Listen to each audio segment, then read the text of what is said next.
我身邊那些現在過得滋潤的閨蜜都是早早結了婚的，只有我這個大傻帽信了網上的毒雞湯，說什麼女人要獨立。你看我現在錢沒有，對象沒有，還成了個大齡剩女。說白了，女性獨立就是資本給下的套。很多大齡剩女啊，都是被網上的毒雞湯害了啊，成天看視頻，說什麼寧可高質量的單身，不要低質量的婚姻。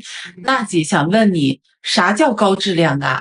你月薪3000，咱非得找那個月薪3萬以上的，年薪100萬的，人家憑啥找你啊？那不叫高質量啊，那叫白日做夢啊！大家說男女比例失衡，怎麼這麼多女生還沒找到另一半？這些毒雞湯害得很多女生都迷失了方向。女人美就能嫁得好，男人不肯花錢就是不愛你，這些話只会給你帶来誤導。最終，女生們都把自己視作公主，等着完美的男生來追她們。現實是，男生們早就被生活的重擔壓得透不過氣，要麼選擇躺平，要麼徹底放棄。你們覺得是不是這樣呢？真的太慘了，大齡剩女倒貼都沒人搭理。這個月啊，我們組織了一場大型相親會，其中啊不少大齡剩女打扮的腰肢花展，想着大展魅力，結果站了半天啊，一個男生都不帶搭理的。這些女生啊，條件普遍都不錯，有些甚至帶着房車倒貼，但是呢，還是比不過年輕姑娘。只能說啊，在相親市场上，女人呢對窮男人多殘忍，男人對老女人就有多残酷。那你能夠接受優質大齡剩女嗎？25岁的浙江嘉兴海歸青年郭先生近日向媒體反映，他与一位32岁的离异女老板交往，對方提出結婚要88.8萬元彩禮，雙方爭執不下，最終感情破裂。分手後，郭先生不僅被全面拉黑，近12萬元的戀愛支出他幾乎無從追回。郭先生曾在俄羅斯留學並參與科研項目。去年4月，他通過網絡認識了嘉興的顧女士。顧女士32歲，曾有過一段婚姻，離異後無子女，在當地經營實體店，名下有房產和車。兩人從日常聊天到分享心事，感情迅速升溫。相識2個月後，郭先生開始為顧女士代購商品。去年6月，郭先生從莫斯科飛回中國，第一時間趕到嘉興與顧女士見面，線下接觸進一步加深了雙方的情感，兩人正式確定戀愛關係。為了維持這段感情，郭先生計劃畢業後回嘉興發展。戀愛期間，他雖在海外靠獎學金與兼職維持生活，卻仍堅持每月為顧女士訂購高檔外賣。去年底，顧女士稱自己缺乏安全感，郭先生便將境外賬戶中的8萬元全部轉給她。每次轉賬，顧女士都要求他備註自願贈與。郭先生未多想，也未保留相關證據。今年初，郭先生畢業後來到嘉興求職，顧女士建議他直接搬到他家同住。郭先生認為這是婚姻的前奏，開始認真規劃未來。然而，雙方真正商談婚事的時候，出現矛盾了。顧女士提出在嘉興結婚至少要200萬元，她同時也給出了簡化方案。郭先生只需拿出88萬8的彩禮，至於房子、車子等其他開銷都由他來承擔。郭先生則認為房子和車子是女方的婚前財產，而80多萬的彩禮卻是實打實給出去的。如果哪天女方不開心提出離婚，她將面臨巨大的經濟損失。顧女士對此十分不滿，雙方爭執不下。最終，顧女士提出分手，並將郭先生的微信、電話等全部拉黑。事後，郭先生整理戀愛期間的支出，代購3.98萬元，加上轉賬8萬元，共計約11.98萬元。他希望對方能返還部分款項。但顧女士回應稱，有爭議可以走法律程序。律師表示，如果无法證明這些款項屬於借款或彩禮，多半會被認定為自願贈與，追回難度極大。目前，郭先生正整理銀行流水、聊天記錄等材料，準備委託律師提起民事訴訟，希望能追回部分款項。姐妹，跟你們讀一段毒雞湯啊！如果你是經濟獨立的女生，你無論嫁給誰，大概率都會離婚，因為你不會為錢受委屈。那女明星为什麼離婚的那麼多？因為不肯受一點委屈啊。咱不說明星啊，咱就說普通人。那我自己身邊朋友也都知道，我一直都在上班工作，經濟獨立，而且生孩子那幾年，我也遭遇過產後抑鬱，情緒崩潰，老公還罵我是神經病，我爸媽也不理解我。那個時候我就覺得婚姻是墳墓啊，情緒崩潰絕望就是我的生活常態。最後為啥我沒離婚呢？博主說，她之所以沒離婚，是因為她覺得有老公在，至少家裡大部分的開銷有人扛着。家裡有什麼她處理不了的事，或者拿不動的東西，老公也能幫上忙。她坦言，明明身邊有一個能依靠的男人，她為什麼要離婚，然後一個人硬撐着過日子？她可不想當什麼獨立女性，跟自己過不去。你們說年輕人為什麼都不結婚了？不要給我說什麼男性覺醒，就是男人結不起婚了。就拿我們這裡來說，彩禮16萬8，我是00年的，打工3年也攢了10萬吧，父母支持一下也可以給得起彩禮，但是結婚也不只是給個彩禮就可以的，還有婚慶、五金，還有其他日常生活的存款什麼的都得有。總結一下，就是不能為了結婚而返貧吧。我想也沒有哪個女生嫁過來說就是為了過苦日子的。我20歲那年在大學社團裡認識了一個男生，我們的確是相互喜歡，也有很多的共同愛好，相處得非常開心。戀愛一談就是3年。我記得有一個假期，他帶我去看電影，電影剛剛結束，他就拿了一束花，單膝跪地跪在了我的面前，向我求婚。那個時候我滿腦子就想的是，他沒有房，沒有車，畢業了，工作還沒有着落。要是我現在去嫁給他，那以後可能就要一輩子去做出租房，吃苦受累。博主說，正是因為不願意陪對方一起吃苦，所以當年他拒絕了那個男孩的求婚，並主動提出了分手。後來他又陸續談過幾段戀愛，直到30多歲時才終於步入婚姻。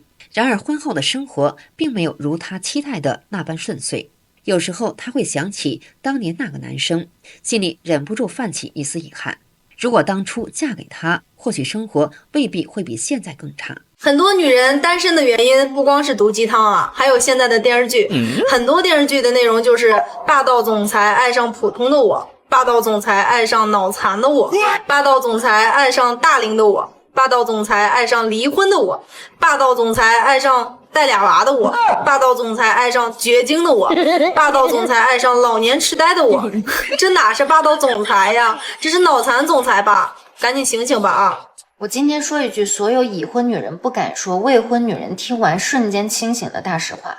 不建議普通女人結婚生孩子，尤其是你老公普通，婆家普通，你自己還不夠強大的女人。很多人噴我，勸女人恐婚恐育，說女人這輩子總要當一次媽媽，人生才算完整。我今天直接懟回去，你的人生缺孩子嗎？你缺的是錢，你缺的是兜底的人，你缺的是被心疼，被偏愛。博主說，他從來不反對生育，但他反對的是一無所有的女人盲目生孩子。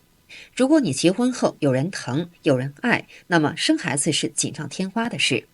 可如果你生孩子只是為了湊合過日子，為了留住一個男人，很可能不會解決原有的問題，反而會給自己帶來更多壓力和負擔。我老公當初就是沒車沒房沒存款的那個人，我非要嫁，還是遠嫁。我是浙江，他是廣西，我父母沒有要彩禮，我也沒有要婚禮，義無反顧的就嫁了。身邊的人都說他配不上我，論長相嘛一般，論收入嘛就幾千塊錢的工資，論家庭嘛也是一般的。那個時候我自己的工資每個月能到1-2萬，他追了我2年，在一起1年多，結婚有7年了。當時幾乎所有人都不看好這段婚姻，那麼博主究竟看中了她老公什麼呢？對此，博主給出答案很簡單，他人品好，踏實肯幹，他不抽煙不喝酒，也沒有任何不良嗜好。最重要的是，在兩人的相處中，他始終把女方放在第一位，給予她足夠的尊重和關心。如果此時此刻你正在糾結我到底要不要嫁給眼前的這個人，我請你先不要着急去領證，更不要未婚先孕。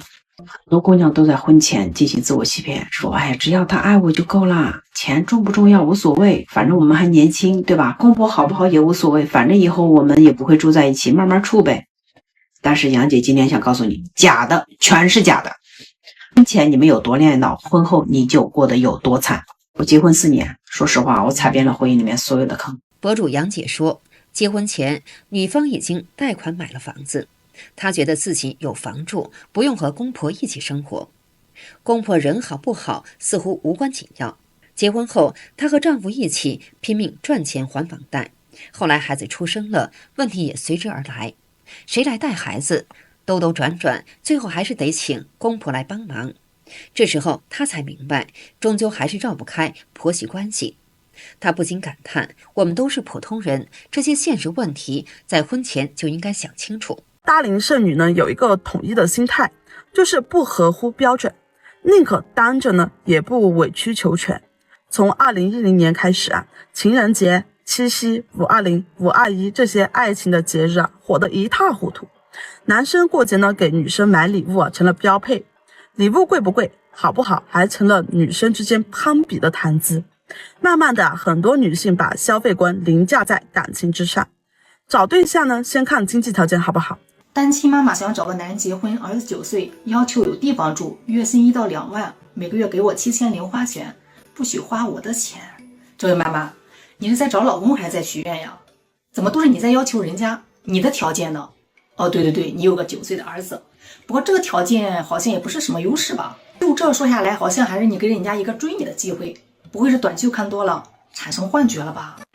在上海相親，女生想脫單簡直就是地獄模式，尤其是那種學歷高、收入高、年紀30加的三高小姐姐們，那她們是怎麼被剩下的呢？我有個客戶，95年的東北小姑娘，168的身高，那顏值在上海任何一家相親機構都能夠排進前3。她嘴上和我說，老師，我特別相信緣分，我很相信愛情，但是呢，她真的願意見的都是一些資產3000萬以上的精英男，甚至到後面一些有錢的中登，她也願意聊一聊，見一見。博主說，這個小姑娘相親了一大圈，要麼她覺得對方沒眼緣，要麼別人覺得她太物質，結果一個都沒成。對此，博主感嘆，年輕女孩在擇偶時不宜過於理想化，也不應該在反覆的挑選中消耗掉寶貴的青春。你敢信現在20-30歲的人扎堆鬧離婚？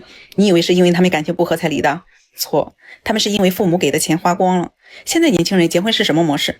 男方父母掏空了半輩子的積蓄湊首付買房，借錢湊彩禮，女方父母呢，拿養老的錢去備嫁妝，去湊過場費。這倆年輕人幹了什麼呢？什麼都沒幹，洗個臉，化個妝，站上台走個過場，拍幾萬塊錢的婚紗照，擺幾個高傲的姿勢，在兩邊老人累彎腰了的操持下，這婚就算結完了。博主說，現在很多年輕人腦子裡根本沒有責任這2個字。結婚後，小兩口發現房子有了，車子有了，手裡還攢着20-30萬，他們並不知道這筆錢有多沉重，那是父母在流水線上一點點掙來的血汗錢，可他們卻只想着是去馬爾代夫還是去三亞玩。等到錢花光了，連吃飯都成了問題，這時矛盾就來了，吵架、冷戰，甚至鬧到離婚。他感嘆，這就是不少年輕夫妻的真實現狀。其實不結婚呢，也就5個壞處，能接受嗎？第一，沒有後代，死了無人送終；第二，老了以後親人相繼離去，孤獨終老；第三，要有一個鋼鐵俠的身體，不然以後生病了在醫院也孤苦伶仃的；第四，在去養老院的時候要接受被欺負，因為你沒有後代啊，沒人給你撐腰；第五，賺的錢都是被別人惦記的，別人不是你的親人，所以你只要明白這幾點壞處，再去想想你到底要不要結婚。大家有沒有見過那種家裡面一個兒子，父母呢工作各方面也不算差，但是這些年呢就沒給孩子攢下什麼錢，沒給孩子準備上房子啥的。大家一定要相信，就是這樣的父母都不用見面就知道，這些的父母這些年也沒幹什麼正經事兒，知道自己養個兒子，但是沒有給孩子準備上一些房子。咱先不說房子好賴，你得知道自個的孩子肯定要結婚，對不對？就是沒給孩子備下一些錢，沒給孩子準備下一些房子啥的。這些父母年輕的時候，你說他們到底都在做什麼？天天喊着女性覺醒，這女性到底醒沒醒我不知道，倒是給這些男的都喊醒了，給這些婆婆們都喊醒了。以前結婚是2個人的事兒，互相體諒，現在倒好，結婚就是砸錢闖關，房子、車子、彩禮、酒席，3斤5斤，沒個100-200萬你根本就下不來。其實也不是說不捨得給花这個錢，怕的是這個錢成了肉包子打狗，有去無回。多少男人結了婚，給了高價彩禮，婚後不光要扛着房貸車貸賺錢養家，回家還得做家務帶孩子，一樣都不能少幹。博主說，現在很多男方家庭都想明白了，如果結婚意味着單方面付出，那還不如单着，自己賺錢自己花，不用看別人臉色，難道不更自在嗎？他直言，如果我兒子將來跟我說他不想結婚，我一定支持他。今年呢39歲了，我說出我的相親條件以後呢，媒婆就不給我介紹對象。難道說我的要求很高嗎？第一呢，就是男方的彩禮要38萬，然後月薪的話必須要3萬塊錢以上。但是婚後的話呢，男方的父母不能夠跟我們一塊兒住。第三呢，就是我想婚後把我的父母都接過來跟我們一起住。第四呢，就是男方的工資每個月肯定要按時上交的，因為生活的開銷肯定要由男方來付，不可能讓我女方來支出，對不對？第五呢，就是男方的外表最好就是身高1.8米以上，最好就是40歲以下，我不喜歡太老的人。好的，今天就跟大家聊到這裡，請記得點讚、訂閱、留言，並分享給您的朋友。感謝您的支持，我們下期節目再見。